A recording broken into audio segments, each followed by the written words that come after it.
Hello YouTube, my name is Dale. I'll be your host for the introductory video for the BNJ Racing channel.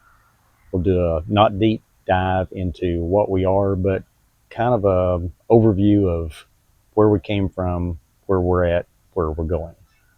What is BNJ Racing? As pictured here with our first Nostalgia Pro Stock entry is Richard, Mike, and myself. Richard is the team body man. He is actually the one that was behind the paint and body work for the car in the picture. We'll get to that later. He is responsible for all of the between round maintenance on the car, filling the fluids, draining the puke tanks, tires, battery, cooling the clutch, anything that needs to be done to see that the car goes from one round to the next. Mike owns the operation. He drives the car. He's ultimately responsible for everything on the car. Myself, I'm in charge of data acquisition, data analysis, forecasting, tuning, suspension tuning, engine tuning, anything of that nature to try to increase the performance of the car. It is a collaborative effort. We all have eyes on the car, and we all make inputs to the decision making on what needs to happen from round to round. So it is indeed a team effort. When did this all get started? I started with Mike in 1996 when he was campaigning the Purple Cuda.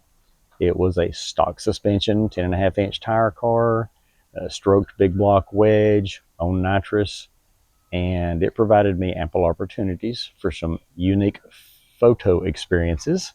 It was a bumper stander, so it got a lot of press. Had a lot of fun with that car. Started learning how to burn pistons every now and then, and progressed to our next adventure. The next adventure was the Yellow Roadrunner. It was a back half car out of the Skinny Kid camp. It again was a stroked big block on nitrous and very heavy car. I think it weighed 3,600 pounds. It was mammoth. Had a lot of fun with that car. Furthered our piston torching abilities and learned a lot.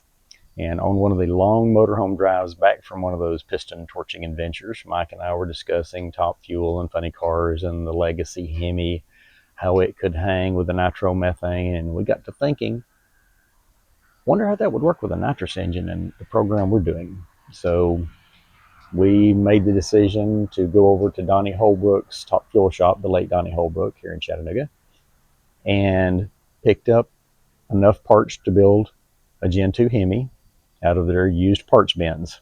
Used rings, used bearings, used pistons, used rods, used crank, used everything. And we built what we coined the Dixie Cup Hemi. If anybody knows what a Dixie Cup is, you get the gist. So we showed up at the first event with this bullet, and we sprayed it. And we sprayed it harder. And long story short, the only thing we could damage on this thing were the spark plugs. We'd knock the ceramic off of them, screw a new set in, and go to the next round. The following season, we showed up with a brand new Stage 5 Hemi out of the Muscle Motors camp and had a very, very successful season with that. Both didn't state it about the Cuda, but it did don the cover of Mopar Action Magazine, as did the Roadrunner. So sold the Roadrunner and acquired the green 71 Demon. It was a Beavis built car with a 452-inch B1 headed big block on nitrous out of the Adger Smith camp. It ran very good. It was a very unique car. It was stock frame rails front to rear. It did have an inboard 4-link setup. It was very trick for the time. Made a lot of friends and enemies with that car. It was not popular in some circles. So we campaigned that in an NMCA Outlaw 10.5, limited street local stuff without wheelie bars, and Mopar King of the Street as we had the other cars. And we're very successful with that. Although we did have some parts failures that yielded some less than stellar results, as seen by this picture. But we came back the following year and won that same event. Very successful car. A lot of fun with that car. So ended up selling that car and acquired, I think it was either a 94 or 96 Viper with a Gen 2 Hemi in it and an automatic. And that was a very cool car. Got lots of oohs and ahs, a lot of press because it was something different. We had quite a bit of fun with that car, but it was a weird car. You could see everything on it under the hood from afar. You could not touch anything on it. It was a bear to work on, but had a lot of fun with it. Ran it mostly without wheelie bars, which was kind of neat for the time back in the early 2000s. So ended up selling that car, sold the whole operation, and that was the end of racing for them. Back up a little bit, back to the mid 80s, Mike was racing, bracket racing, I think it was an 83 Mirada, and he campaigned that car quite heavily and I think was pretty successful with it. And then when his first child was born, he sold the operation and did what he should do and played father. And so that car was long gone. Well, COVID rolls around. Mike and I forget what project we were working on, but we started reminiscing about the old racing days, how much fun we had, and et cetera, et cetera. And this thing called Nostalgia Pro Stock came up. We started talking about that. Oh, that sounds cool. Clutch car. Never done a clutch car before. A couple older guys having fun with a exhibition car. This sounds like something we could do.